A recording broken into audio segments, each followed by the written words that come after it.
Otro concepto muy importante es la ventilación y la perfusión. De momento, en el siguiente apartado de cómo se inicia la ventilación, hablaremos mucho de lo que es la ventilación. Hablaremos de presiones, hablaremos de la anatomía, o no será necesario de hablar de la anatomía porque eso ya es para niveles muy básicos y se supone que esto ya está dirigido para alguien que ya conoce lo que es un alveolo, lo que es el árbol traqueobronquial, sus divisiones, lo que son los pulmones. Pero se hablará de ventilación.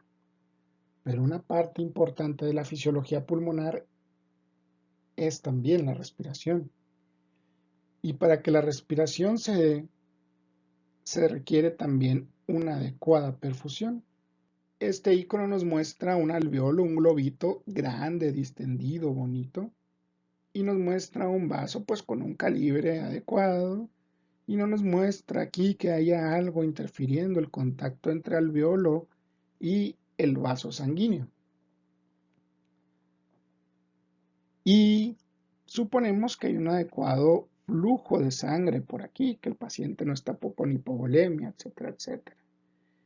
Y que si este alveolo está bien inflado, bien distendido, es porque no hay una obstrucción acá, ni tampoco vemos un dibujito que nos muestre que dentro del alveolo hay un proceso inflamatorio o hay líquido. Entonces, se podría decir que es el esquema de un alveolo y de un vaso capilar que muestra una adecuada relación ventilación-perfusión. Aprovechando la imagen, pues vamos a ver otro tipo de fisiología ya que es muy obvia. Los capilares proceden de la arteria pulmonar y vienen ricos en su mayoría de hemoglobina desoxigenada y con una buena cantidad de CO2 parcial. Aproximadamente se dice que son 45 milímetros de mercurio, mientras que en el aire hay una cantidad también de CO2 obviamente, pero es mínima, y este gradiente favorece que el CO2 salga al espacio alveolar para posteriormente poder ser exhalado. Y conforme el capilar avanza, aquí inhalamos una cantidad de aire atmosférico, que usualmente conocemos que el aire contiene un 21% de oxígeno y el otro 79% son otros gases. Entonces tiene ese 21% que en condiciones normales es más que suficiente, inclusive podemos dar una bocanada de aire y tomar una gran cantidad de oxígeno, y la hemoglobina que venía desoxigenada ahora se convierte en oxihemoglobina y sale del capilar pulmonar con dirección a la vena pulmonar y al ventrículo izquierdo para posteriormente ser llevado a través a la aurícula izquierda, perdón, para pasar al ventrículo izquierdo y de ahí a la circulación sistémica, de ahí a las células, al sistema sistémico y nutrir de oxígeno a las células, quienes aportan el CO2 y el ciclo así sucesivamente se repite.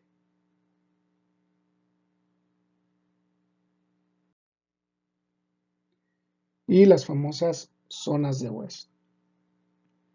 Las zonas de West se consideran que son 3. Y se habla que el pulmón tiene un vértice, un área intermedia y una base pulmonar. Hay que mencionar que las zonas de West están descritas para un paciente que está de pie, ¿sí? Y funcionan básicamente por gravedad. Entonces, a mayor gravedad, la sangre tiende a estar más en la base del pulmón, regularmente en el área media, y menor perfusión de sangre en los ápices pulmonares. Entonces hay zona 1, zona 2 y zona 3. ¿Qué pasa en la zona 1 en los ápices pulmonares? Bueno, tenemos alvéolos bien dilatados, pero con escaso flujo sanguíneo, con una inadecuada perfusión. En algunos casos, inclusive hay alvéolos útiles, pero que no tienen flujo sanguíneo. Y esto se considera parte del espacio muerto. Es decir, espacio que no sirve para la respiración pulmonar. En este caso que nos ejemplifican aquí, la zona 2 es una zona ideal. ¿Por qué? Porque tiene un alvéolo adecuadamente distendido, con muy buen flujo sanguíneo, y entonces tiene una adecuada ventilación con una adecuada perfusión, lo que permite el adecuado intercambio de gases. Y en este ejemplo, la zona 3, las bases pulmonares, tienen una pobre presión alveolar, el alvéolo está disminuido y la perfusión, el flujo sanguíneo está aumentado, pero aunque haya un adecuado flujo sanguíneo, pues es de poca utilidad porque no hay una adecuada presión alveolar por el colapso de los alvéolos. Todo esto por efecto de la gravedad.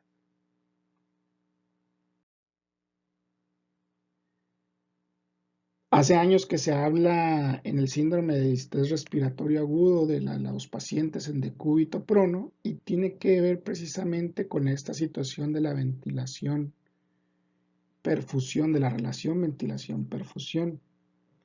Eso será un tema que veremos en modos ventilatorios específicos, pero aquí ya el paciente no está de pie, ya está en decúbito, y en este caso en decúbito prono.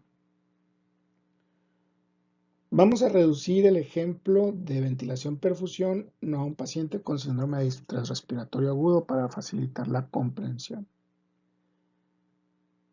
Hablemos de un paciente que tiene una neumonía en el pulmón del lado izquierdo. Bueno, ¿qué pasaría si ponemos a ese paciente en decúbito lateral derecho?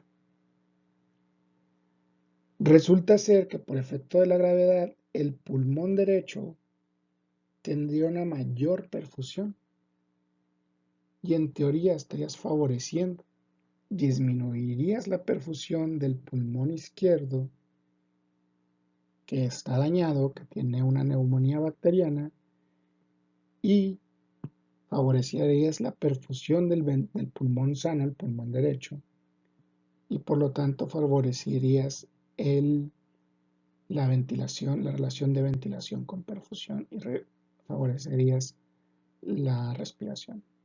Es por eso que es importante entender así someramente la fisiopatología.